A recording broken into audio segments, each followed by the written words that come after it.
सनी देओल ने बहना कराती थी नशा में। अच्छा बढ़िया लगता मूवी देखे तू? हाँ मैं कहता तू देख के आया दिन नशा में। आ कल गया जी मैं। अच्छा कितना सोनी सी? ओले सोनी ताया लड़ाई का था कि जाना से मैं ਤਾਂ ਵਧੀਆ ਦੇਖਿਆ ਸੀ ਉਹ ਥੋੜੇ ਨਾਲ ਕਹਿੰਦਾ ਬੰਦੂਕ ਵਾਲੇ ਦਾ ਮੂੰਹ ਮੋੜੀ ਜਾਂਦਾ ਉਹ ਤਾਇਆ ਨਾ ਥੋੜਾ ਅਪਗ੍ਰੇਡ ਥੋੜਾ ਹੀ ਦੇ ਨਸ਼ਾ ਮੈਂ ਉਹ ਨਹੀਂ ਕਿ ਸੰਤਾਲੀ ਵੀ ਫੇਰਦਾ ਕਰ ਗਿਆ ਕਹਿੰਦੇ ਕਰ ਦਿੱਤੀ ਉਹ ਥੋੜੇ ਨਾਲ ਹੀ ਸਾਰਾ ਕੁਝ ਉਹ ਕਰ ਗਿਆ ਬੜੀ ਮੈਂ ਤਾਂ ਕਹਿੰਦਾ ਹੁਣ ਜਿੰਨੇ ਵੀ ਆਪਣੇ ਬਾਰਡਰ ਤੇ ਬੈਠੇ ਸਿਪਾਹੀ ਉਹਨੂੰ ਲੱਗ ਕੇ ਥੋੜਾ ਹੀ ਦੇ ਦਿਓ ਸਣੀ ਥੋੜਾ ਕਹਿੰਦੇ ਪਤਾ ਲੱਗਾ ਵੀ ਗੁਰਦਾਸਪੁਰ ਵੀ ਥੋੜਾ ਜਿਹਾ ਹੀ ਫਿਰਦੇ ਆ ਇਹ ਸੰਤਾਲੀ ਪੁਣਨ ਲਈ ਮਾਸਟਰ ਜੀ ਦੇ ਮੈਂ ਤੁਹਾਨੂੰ ਤੋਂ ਜ਼ਿਆਦਾ ਪਤਾ ਦੇਖੋ ਪਹਿਲਾਂ ਇਹਨੇ ਨਲਕਾ ਪੱਟਿਆ ਸੀ ਗਦਰ ਦੇ ਵਿੱਚ ਲੋਕਾਂ ਨੂੰ ਸਾਡਿਆਂ ਨੂੰ ਵਧੀਆ ਲੱਗਦਾ ਇਹ ਫੇਰ ਇਹਨੇ ਕਿਹਾ ਵੀ 1.25 ਕਿਲੋ ਦਾ ਮੇਰਾ ਹੱਥ ਆ 2.5 ਕਿਲੋ ਦਾ ਹੱਥ ਤੇ 2.5 ਕਿਲੋ ਦਾ ਹੱਥ ਆ ਤੇ ਬਈ ਜਦੋਂ ਗੁਰਦਾਸਪੁਰ ਦੇ ਵਿੱਚ ਸੁਨੀਲ ਜਾਖੜ ਪਹਿਲਾਂ ਜਿੱਤ ਗਿਆ ਸੀ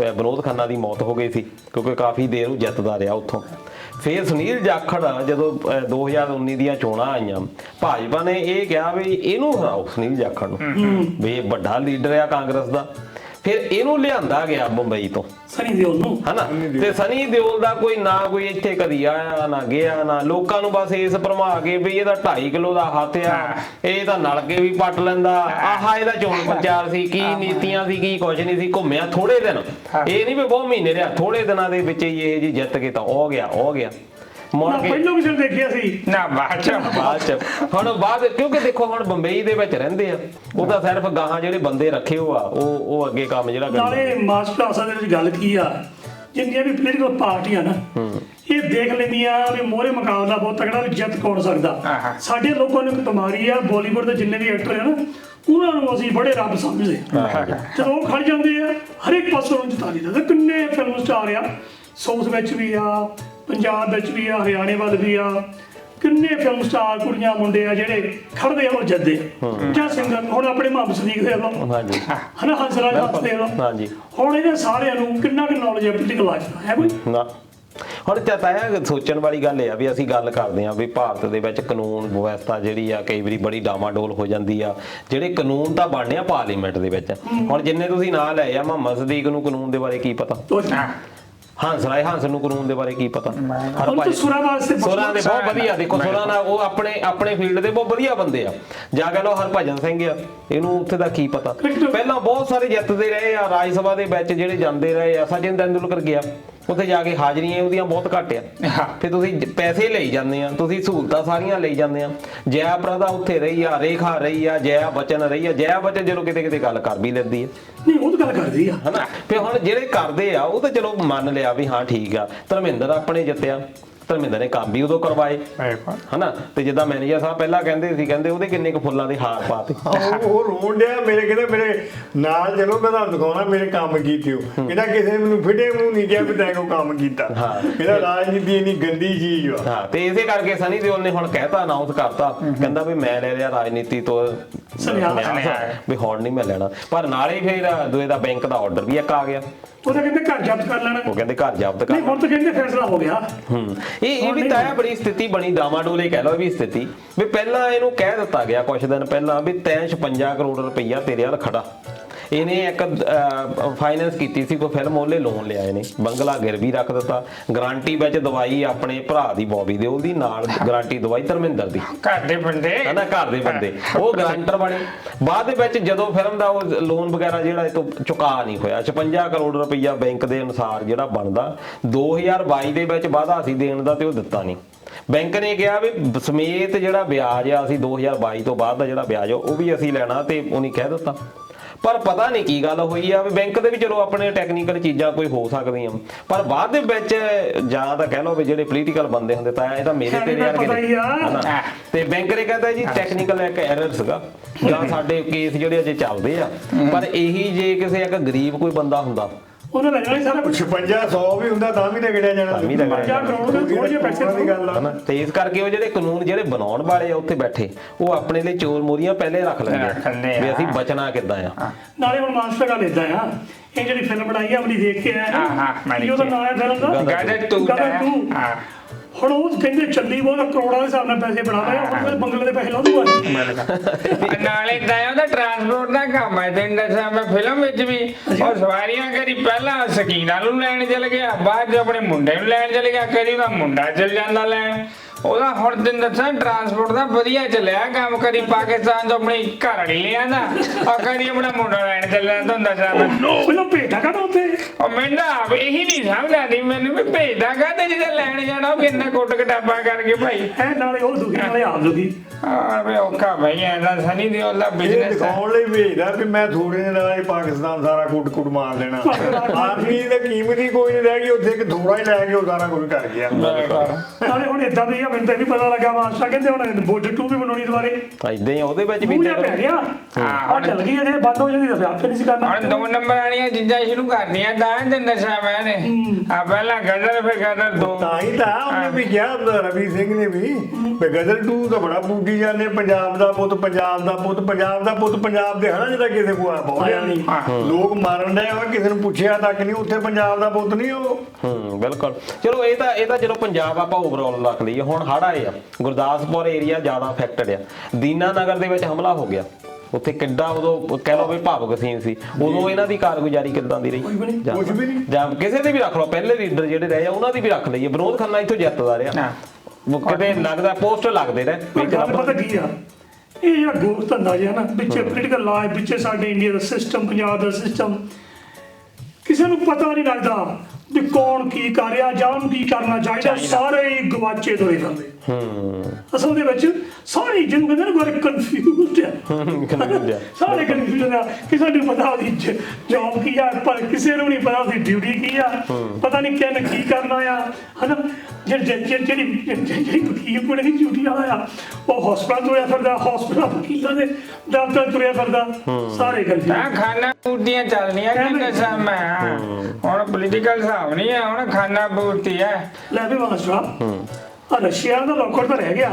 ਪਰ ਇੰਡੀਆ ਵਾਲੇ ਕਮਾਲ ਕਰ ਗਏ ਵਧਾਈਆਂ ਤੈਨੂੰ ਹੁਣ ਦੇਖੋ ਇੱਕ ਪਾਸੇ ਅਸੀਂ ਗਦਰ 2 ਜਿਹੜੀ ਸਾਰੀ ਨਕਲੀ ਚੀਜ਼ ਆ ਜਿਹਦੇ ਵਿੱਚ ਜਿੱਦਾਂ ਹੁਣ ਇਹਨੇ ਦੇਖੋ ਪ੍ਰਭਾਵ ਕੀ ਆ ਉਹਨੂੰ ਅਸਲੀ ਮੰਨ ਲਿਆ ਆਂਦੀ ਨੇ ਹੁਣ ਜਿੱਦਾਂ ਇਹਨੇ ਕਿਹਾ ਵੀ ਟਰਾਂਸਪੋਰਟ ਇੱਥੋਂ ਤਾਂ ਪਿਆਜ਼ ਨਹੀਂ ਉਧਰ ਨੂੰ ਗੰਢੇ ਨਹੀਂ ਜਾਣ ਡਿਆ ਪਾਕਿਸਤਾਨ ਨੂੰ ਸ਼ਕੀਨਾ ਲੈ ਤੇ ਇਹਨੇ ਯਕੀਨ ਕੀਤਾ ਤੇ ਸਾਰੇ ਇੰਡੀਅਨ ਨੇ ਯਕੀਨ ਕੀਤਾ ਤਾਂ ਹੀ ਫਿਲਮ ਦੇਖ ਕੇ ਆਏ ਬਾਰ-ਬਾਰ ਇੰਨਾ ਪੈਸਾ 200 ਕਰੋੜ ਤੋਂ ਉੱਤੇ ਪੈਸਾ ਜਿਹੜਾ 300 ਕਰੋੜ ਤੋਂ ਉੱਪਰ ਲੱਗੀ ਹੁਣ ਪਰ ਇਧਰਲੇ ਪਾਸੇ ਚੰਨ ਦੇ ਉੱਤੇ ਦੇਖੋ ਮਿਸ਼ਨ ਦੇ ਉੱਤੇ ਕਿਦੋਂ ਦੇ ਲੱਗੇ ਹੋਏ ਆ ਵਿਗਿਆਨੀ ਅਸਲੀ ਹੀਰੋ ਸਾਡੇ ਅਸਲੀ ਹੀਰੋ ਆ ਐਡੇ ਘੱਟ ਖਰਚੇ ਦੇ ਵਿੱਚ ਹੁਣ ਐਡਾ ਸਾਡੇ ਕੋਲ ਰਾਕਟ ਵੀ ਵਧੀਆ ਨਹੀਂ ਹੈਗੇ ਵੀ ਜਿਹੜੇ ਅਸੀਂ ਸਿੱਧੇ ਮਾਰ ਕਰ ਦਈਏ ਪੈਸੇ ਘੱਟ ਤੋਂ ਘੱਟ ਬਚਾ ਦੇ ਵਿੱਚ ਰੱਖ ਕੇ ਉਹਨਾਂ ਬੰਦਿਆਂ ਨੇ ਉੱਥੇ ਤੱਕ ਪਹੁੰਚਾਇਆ ਇਹਦੀ ਸ਼ਲਾਘਾ ਕਰਨੀ ਵੀ ਬਣਦੀ ਆ ਵੀ ਅੱਜ ਵੀ ਸਾਡੇ ਜਿਹੜੇ ਇੰਟੈਲੀਜੈਂਟ ਲੋਕਾਂ ਦੀ ਘਾਟ ਨਹੀਂ ਹੋਈ ਤਾਂ ਹੀ ਦੇਸ਼ ਸਾਡਾ ਚੱਲੀ ਜਾਂਦਾ ਹਨਾ ਵੀ ਜਿੱਦਾਂ ਇਹਨੂੰ ਖਾਣ ਨੂੰ ਪਏ ਹੋ ਆ ਉਹ ਜਿੱਦਾਂ ਭਗਵੰਤ ਮਾਨ ਪਹਿਲੀਆਂ ਚ ਕਹਿੰਦਾ ਹੁੰਦਾ ਇਹ ਕਹਿੰਦਾ ਇਹ ਤਾਂ ਹੁਣ ਨੂੰ ਖਾ ਹੋ ਕੇ ਮੁੱਕ ਵੀ ਜਾਣਾ ਸੀ ਪਰ ਇਹ ਬੰਦੇ ਜਿਹੜੇ ਇਹਨਾਂ ਕਰਕੇ ਸਾਡਾ ਦੇਸ਼ ਬਚਿਆ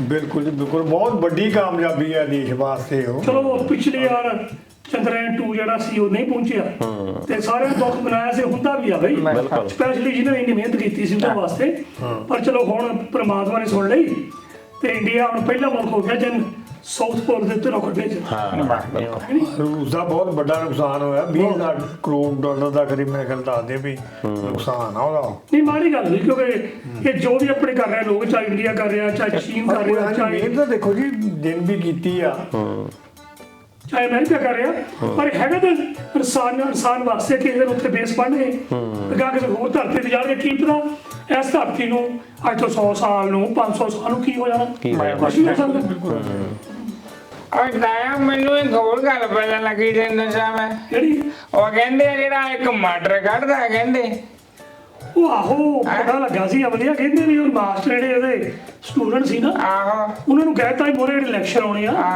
ਉਹਨਾਂ ਵਿੱਚ ਜਦੋਂ ਆਪਣੀ ਵੋਟ ਪਾਉਣੀ ਆ ਕਿਸੇ ਪੜ੍ਹੇ ਲਿਖੇ ਤੋਂ ਬਾਹਰ ਬਸ ਹਾਈ ਗੱਲ ਸੀ ਬਾਕੀ ਮਾਸਟਰ ਨੂੰ ਜ਼ਿਆਦਾ ਪਤਾ ਹੁਣ ਤਾਂ ਇਹ ਐਟੈਕ ਕੰਪਨੀ ਸੀ ਇਹ ਵੈਸੇ ਤਾਂ YouTube ਇੱਕ ਚੈਨਲ ਸੀ ਇਹ ਕਿਸੇ ਬੰਦੇ ਨੇ ਇਦਾਂ ਸ਼ੁਰੂ ਕੀਤਾ ਐਪ ਦੇ ਵਾਂਗੂ ਇਹਦੇ ਵਿੱਚ ਆਨਲਾਈਨ ਕਲਾਸਾਂ ਜਿੱਦਾਂ ਕਹ ਲਓ ਸ਼ੁਰੂ ਤਾਂ ਕੀਤਾ ਸੀ ਕਰੋਨਾ ਕਾਲ 'ਚ ਜਦੋਂ ਸਿੱਧੀ ਫੇਸ ਟੂ ਫੇਸ ਜਿਹੜੀ ਟੀਚਿੰਗ ਬੰਦ ਹੋ ਗਈ ਉਦੋਂ ਇਹ ਕੰਮ ਚੱਲ ਪਿਆ ਹੁਣ ਇਹਨਾਂ ਦਾ ਕਰੋੜਾਂ ਦਾ ਹੀ ਵਪਾਰ ਆ ਇਹਨਾਂ ਦੇ ਵਿੱਚ ਫਿਰ 3 ਬੰਦੇ ਹੋਰ ਰਲ ਗਏ ਹੁਣ ਇਹ ਕਾਨੂੰਨ ਦੀ ਪੜ੍ਹਾਈ ਜਿਹੜੀ ਹੈ ਇੱਕ ਕਰਵਾਉਂਦੇ ਸੀ, ਉਹਦੇ ਵਿੱਚ ਕਰਨ ਸਾਂਗਵਾਨ ਜਿਹੜਾ ਇੱਕ ਲੈਕਚਰ ਦਿੰਦਾ, ਕੋਈ ਵੀ ਟੀਚਰ ਜੁੜ ਸਕਦਾ, ਇਹ ਅੱਗੇ ਐਕਸੈਸ ਦਿੰਦੇ ਆ। ਹੁਣ ਉਹਦੇ ਵਿੱਚ ਉਹ ਕਹਿੰਦਾ ਵੀ ਸਾਨੂੰ ਦੇਖੋ, ਜਦੋਂ ਲਾਅ ਦੇ ਬੱਚਿਆਂ ਨੂੰ ਆਪਾਂ ਪੜ੍ਹਾ ਰਹੇ ਹਾਂ, ਉਹਨੂੰ ਸਿਰਫ ਇਹ ਕਹਿ ਰਿਹਾ, ਇੰਸਟਰਕਸ਼ਨਾਂ ਦੇ ਰਿਹਾ ਵੀ ਤੁਸੀਂ ਸਿਰਫ ਪੜ੍ਹੇ ਲਿਖੇ ਬੰਦਿਆਂ ਨੂੰ ਵੋਟ ਪਾਇਓ। ਹੁਣ ਇਸੇ ਗੱਲ ਦੇ ਉੱਤੇ ਉਹਨਾਂ ਨੇ ਇਹਨੂੰ ਬਾਹਰ ਕੱਢ ਦਿੱਤਾ ਆਪਣੀ ਉਹਦੇ ਵਿੱਚੋਂ, ਆਪਣੀ ਕੰਪਨੀ ਦੇ ਵਿੱਚੋਂ, ਐਟੈਕ ਦੇ ਵਿੱਚੋਂ। ਇਹਨਾਂ ਦਾ ਕਹਿਣਾ ਇਹ ਆ ਵੀ ਇਹ ਕਿਸੇ ਨੂੰ ਇਦਾਂ ਨਹੀਂ ਕਹਿ ਸਕਦਾ, ਇਹ ਲਾਅ ਦੇ ਅਗੇਂਸਟ ਆ, ਅਸੀਂ ਕਿਸੇ ਨੂੰ ਕਹਿ ਨਹੀਂ ਸਕਦੇ ਕਾਨੂੰਨ ਦੇ ਇੱਕ ਟੀਚਰ ਨੂੰ ਕਿ ਵੋਟ ਕਿਹਨੂੰ ਪਾਉਣੀ ਆ।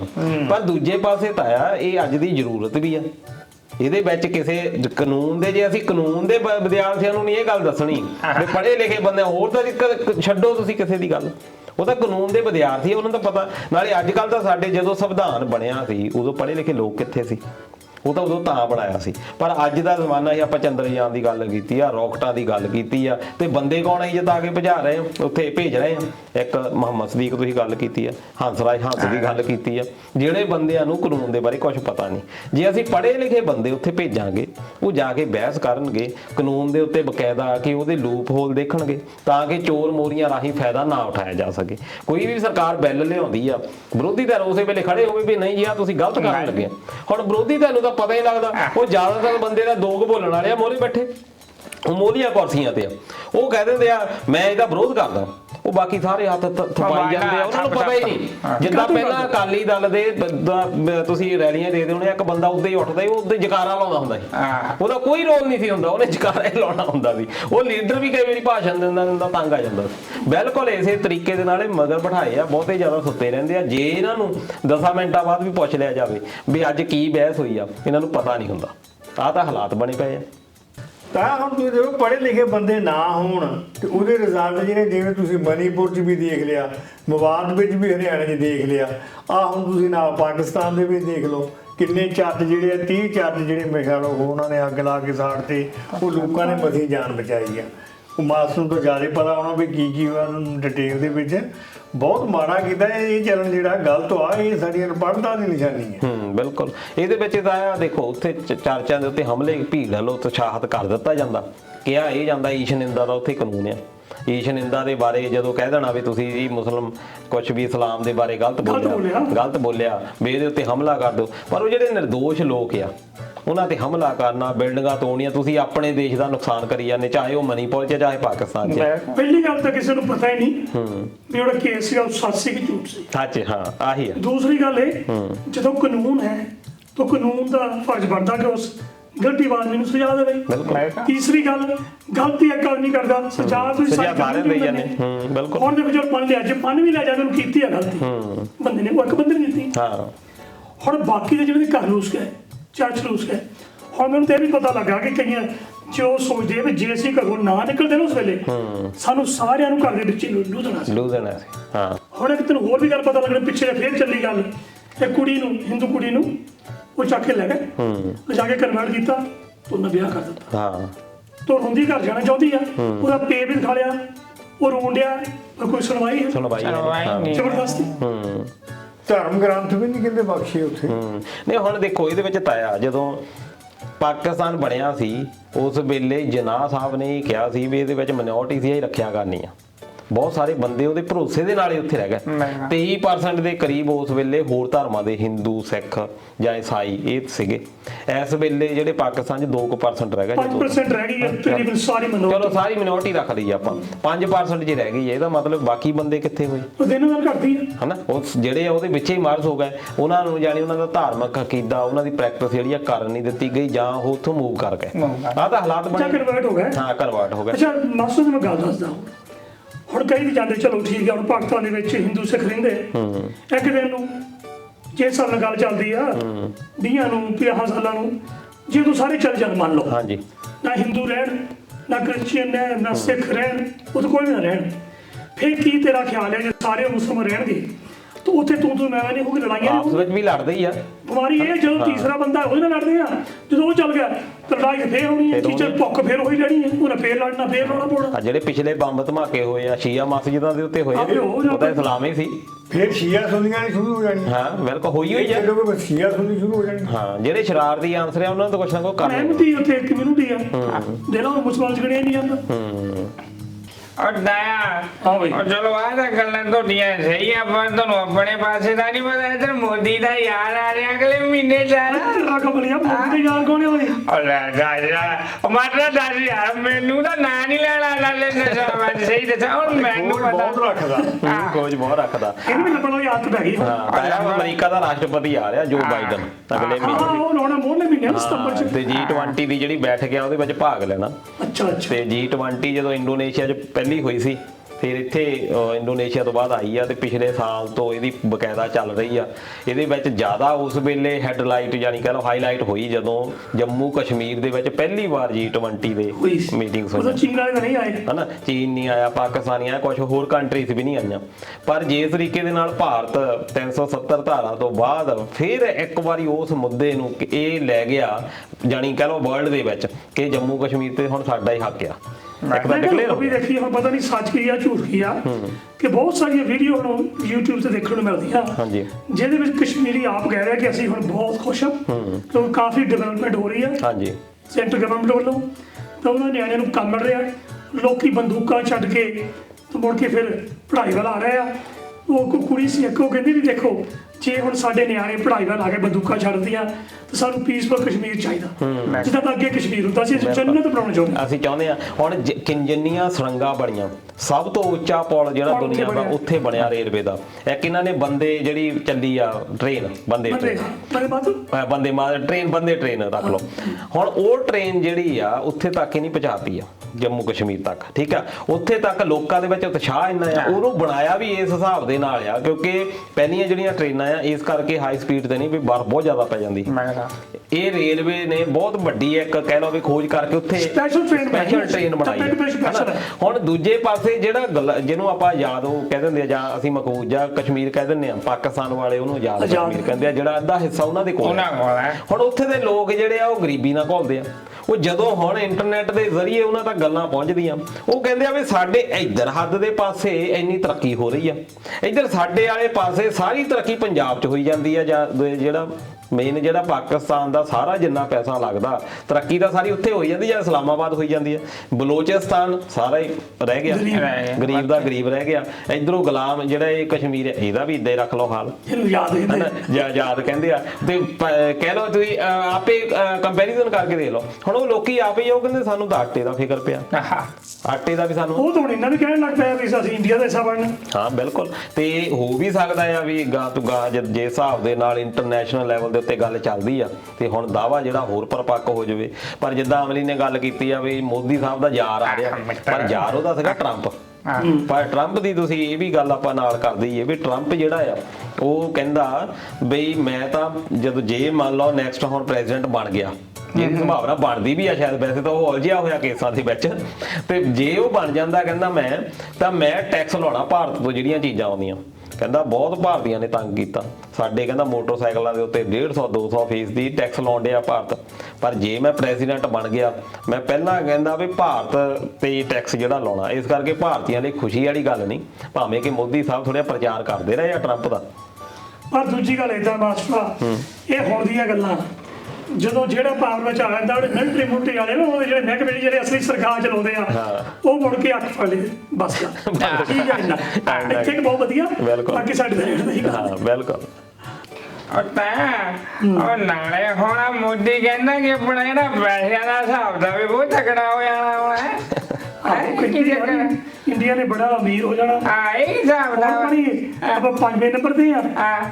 ਹੁਣ ਉਹ ਗੱਲ ਕਰਦੇ ਆ ਵੀ ਸ਼ਾਇਦ ਥੋੜੇ ਚਿਰ ਨੂੰ 2027 ਦੇ ਵਿੱਚ ਕਹਿੰਦੇ ਆਪਾਂ ਚੌਥੇ ਨੰਬਰ ਤੇ ਹੋ ਜਾਣਾ। ਭਲੇ ਇੱਕ ਨੰਬਰ ਉੱਪਰ ਤੇ ਜਾਣਾ। ਵਾਹ ਮੋਦੀ ਦਾ ਇਹ ਹਿਸਾਬ ਦਾ ਅਮਲੀ ਨੂੰ ਮੌਜਾਂ ਮੁੜ ਕੇ ਫਿਰ ਕੇ। ਹਾਂ ਇਹ ਪਤਾ ਨਹੀਂ ਕਿਸ ਹਿਸਾਬ ਨਾਲ ਮੌਜਾਂ, ਪਰ ਇਹਦੇ ਵਿੱਚ ਇਹ ਆਇਆ ਕਿ 5 ਟ੍ਰਿਲੀਅਨ ਦੀ ਇਕਨੋਮੀ ਕਹਿੰਦੇ ਭਾਰਤ ਬਣਨ ਜਾ ਰਿਹਾ ਛੇਤੀ।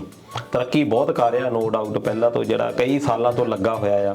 5 ਟ੍ਰਿਲੀਅਨ ਦੀ ਜਿਹੜੀ ਇਕਨੋਮੀ ਬ੍ਰਿਕਸ ਦੇ ਵਿੱਚ ਇਹਨੇ ਕਿਹਾ, ਜਿਹਦੇ ਵਿੱਚ Russia, China, south Africa, Brazil ਵਰਗੇ ਦੇਸ਼ ਆ। ਉਹਦੇ ਵਿੱਚ ਮੋਦੀ ਸਾਹਿਬ ਨੇ ਭਾਸ਼ਣ ਦਿੱਤਾ, ਆਨਲਾਈਨ ਹੋਈ ਆ ਇਹ। ਹੁਣ ਇਹਦੇ ਵਿੱਚ ਨਾਲੇ ਹੀ ਉਹਨਾਂ ਨੇ ਕਿਹਾ ਵੀ ਜਿਹੜੇ ਭਾਰਤੀ ਲੋਕ ਆ ਇਹਨਾਂ ਦੀ ਆਮਦਨ ਦੇ ਵਿੱਚ ਵੀ 3 ਗੁਣਾ ਵਾਧਾ ਹੋਇਆ ਅੱਛਾ ਹੁਣ ਇਹਦੇ ਵਿੱਚ ਥੋੜੀ ਜਿਹੀ ਲੱਗਦੀ ਆ ਵੀ ਚਲੋ ਠੀਕ ਆ, ਹੋ ਸਕਦਾ ਤਨਖਾਹਾਂ ਵੱਧ ਗਈਆਂ ਸਰਕਾਰੀ ਜਾਂ ਜੋ ਵੀ ਕਰ ਲਓ ਤਨਖਾਹ, ਪਰ ਨਾਲ ਇਹ ਵੀ ਦੱਸਣਾ ਚਾਹੀਦਾ ਵੀ ਮਹਿੰਗਾਈ ਕਿੰਨੀ ਵਧੀ ਆ। ਉਹ 5 ਗੁਣਾ ਤੇ ਇੰਨੇ ਹਾਲਾਤ ਮਾੜੇ ਹੋ ਗਏ ਆ ਤੇ ਪਹਿਲਾਂ ਨਾਲੋਂ ਜਿਹੜੀ ਸਾਡੀ ਖਰੀਦ ਸ਼ਕਤੀ ਆ ਉਹ ਘਟੀ ਆ, ਇਹ ਜ਼ਰੂਰ ਦੱਸਣਾ ਚਾਹੀਦਾ। ਪਰ ਅਮਲੀ ਜਿਹੜਾ ਚਲੋ ਇਹ ਵਧੀਆ ਆ, ਪਰ ਇਹ ਤਾਂ ਗੱਲ ਬੜੀ ਉੜਦੀ ਲੈ ਕੇ ਆਉਂਦਾ ਹੈ ਨਾ, ਬੜੇ ਚਾਚ ਹੁੰਦਾ ਜਿੱਦਾਂ ਕਿ ਕੁਝ ਮਿਲਣਾ ਹੁੰਦਾ। ਤਾਂ ਮੈਨੂੰ ਇਹ ਹੁੰਦਾ ਵੀ ਚੱਲ ਕੋਈ ਗੱਲ ਰਹਿ ਨਾ ਜਾਵੇ, ਤੁਸੀਂ ਹੈ ਨਾ ਕਹਿੰਦੇ ਆ ਦੀਏ ਥੱਲੇ ਹਨੇਰਾ, ਉਹ ਹਨੇਰੇ 'ਚ ਨਾ ਰਹੋ ਤੁਸੀਂ, ਤੁਹਾਨੂੰ ਦੱਸਾਂ ਮੈਂ ਐਸ ਕਰਕੇ ਮੈਂ ਖਬਰਾਂ ਲਿਆਣਾ ਤੁਹਾਨੂੰ ਲੰਬੜ ਨਹੀਂ ਆ। ਚਲੋ ਤੁਸੀਂ ਦੀਵੇ ਰੱਖ ਲਓ, ਲੋ ਦਿੰਨੇ ਤੁਸੀਂ ਵੀ ਸਾਨੂੰ ਸਾਡੇ ਲਈ। ਖਬਰਾਂ ਤਾਂ ਲੈ ਲਓ, ਪਰ ਤੇਰਾ ਸਮਾਨ ਵੀ ਆਉਂਦਾ ਨਾਲ ਕਿ ਨਹੀਂ ਆਉਂਦਾ? ਉਹ ਸਮਾਨ ਮਹਿੰਗਾ ਬਹੁਤ ਹੋ ਗਿਆ ਹੁਣ, ਸਮਾਨ ਖਬਰਾਂ ਦਾ ਕੀ ਫਾਇਦਾ ਹੋਊਗਾ? ਉਹ ਖਬਰਾਂ ਨਾ ਹੁਣ ਜਾ ਪੂਰੇ ਗੱਲ ਹੀ ਨਹੀਂ, ਸਮਾਨ ਹੁੰਦਾ ਸਾਡਾ ਹੈਗਾ ਬੰਦਾ ਇੱਕ, ਪਰ ਸਰਪੰਚ ਨਹੀਂ ਹੋ ਗਿਆ ਵਾ ਸਮਾਨ ਦਾ। ਹੁਣ ਸਾਡਾ ਖਿਆਲ ਹੁਣ ਦਸੰਬਰ ਤੱਕ ਸਰਪੰਚ ਆਲਾ ਸਮਾਨ ਆਪਣਾ ਦਿੰਦਾ ਜਾਵੇ।